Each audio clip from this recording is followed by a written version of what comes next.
No podcast de hoje, falaremos sobre a criação do Ver-o-Peso. Inaugurado em 1625, no antigo Porto do Piri, a Casa do Ver-o-Peso inicialmente era apenas um porto de aferição de mercadorias e arrecadações de impostos da coroa portuguesa. Já no século XVIII, Belém era o maior entreposto comercial da região, sendo o centro do comércio e de produtos oriundos da extração da floresta amazônica, destinado aos mercados locais e internacionais, e o principal ponto de chegada dos produtos europeus para suprir o mercado regional. Foi esse movimento intenso de comércio e de produtos que deu origem ao Ver-o-Peso.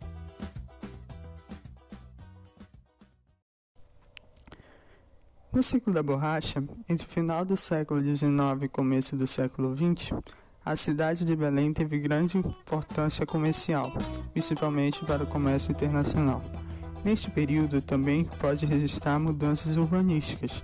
Importantes edificações foram erguidas, entre as quais o Palácio Lauro Sodré, o Teatro da Paz, o Palácio Antônio Lemos e o Mercado Ver-o-Peso. A construção do mercado de ferro, como inicialmente era conhecido o mercado Ver-o-Peso, foi autorizada pela Lei Municipal nº 173, de 30 de novembro de 1897, e sua edificação, com o projeto do Henrique Larroque. Teve início no ano de 1899, toda a estrutura de ferro do mercado foi trazida da Europa seguindo a tendência francesa da Belle Époque.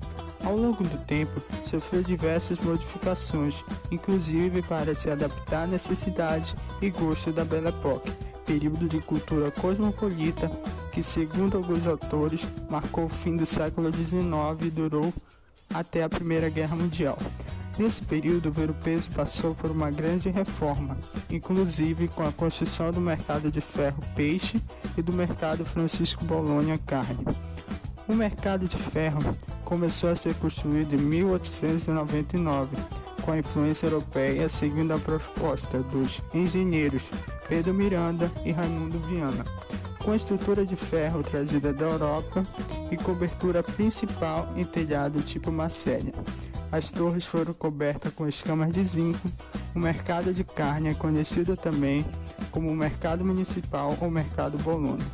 A edificação foi feita pelo engenheiro Francisco Bolonha, externamente é de alvenaria e com pátio interno com imponente estrutura metálica. É composto de 4 corpos iguais e autônomos, onde se localizam as lojas separadas por 2 vias que se cruzam.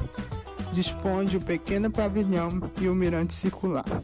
O Ver-o-Peso se estende por um complexo arquitetônico e paisagístico de 30 mil metros quadrados, com uma superfície de construções históricas. O conjunto tombado inclui o Boulevard Castilho França, o Casário, as praças do Relógio Dom Pedro, a doca de embarcações, a Feira do Açaí e a Ladeira do Castelo. Destaca-se como um lugar de intensa vida social e intercâmbio cultural, onde as práticas trabalhistas tradicionais têm lugar e uma complexa teia de relações sociais é tecida, envolvendo o comércio de natureza comercial, mas também simbólica. É um dos mercados públicos mais antigos do país, considerado como uma das maravilhas do estado. Foi tombado em meados de 1977 como patrimônio histórico pelo Instituto do Patrimônio Histórico Artístico Nacional IFAM, sendo assim uma das 7 maravilhas do Brasil, possuindo o mercado mais antigo do território nacional, destacando pelo seu ponto turístico, cultural e econômico da cidade de Belém, formado pelo Mercado do Ver-o-Peso, Praça do Pescador, Doca das Embarcações, Pedra de Peixe e Feira Livre. Desse modo, posteriormente, em 1994, a área foi considerada como Centro Histórico de Belém, bairro como Campinas e Cidade Velha, ocasionando o aumento do nível de proteção federal nas obras arquitetônicas. Vivendo uma verdadeira viagem pela história do nosso amado Ver-o-Peso, chegamos à parte econômica e das comidas típicas encontradas no nosso complexo. Um dos maiores cartões postais de Belém, o mercado representa toda a riqueza cultural do povo paraense. Segundo o levantamento feito pelo Departamento Intersindical de Estatísticas e Estudos Socioeconômicos de Pará, com quase 30 mil metros quadrados de área, sendo considerado hoje a maior feira livre a céu aberto da América Latina, onde trabalham aproximadamente 5 mil pessoas, distribuídas em 12 atividades comerciais, sendo elas formais e informais. O chamado Complexo do Ver-o-Peso movimenta cerca de R$1 milhão por dia, fortificando a economia belenense. O fasto gigante paraense de produtos é construído por vendas de peixes, açaí, frutos, verduras, legumes, ervas, maniva, mandioca, artesanatos, entre outros.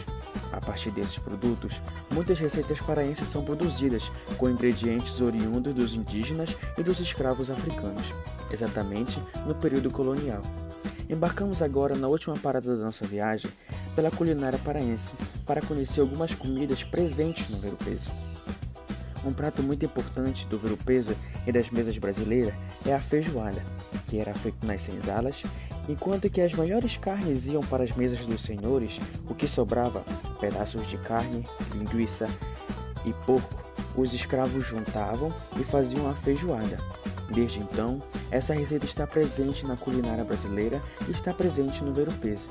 O vatapá é outro prato muito conhecido no Ver-o-Peso. Tem como principal ingrediente o azeite de dendê, que dá a tonalidade amarela à receita. Esse precioso azeite é extraído do dendezeiro, originária da África. O azeite de dendê, assim como a pimenta, eram os principais ingredientes da culinária negra no período colonial. De herança indígena e fácil de se achar no Ver-o-Peso, a mandioca está presente em muitas receitas paraenses, como a farinha, a maniçoba e o tucupi. Esses produtos resistem desde o período colonial e tornam a culinária paraense muito diversificada. E por fim, o açaí. O conhecido por todo o Brasil, o fruto paraense tem origem indígena e movimenta a renda de muitas famílias paraenses. No Ver-o-Peso, é vendido durante as madrugadas e como líquido nas refeições vendidas no complexo na hora do almoço e nas refeições diversificadas também pela tarde. Com isso, encerramos nosso passeio pela história do Ver-o-Peso. Até mais, tchau!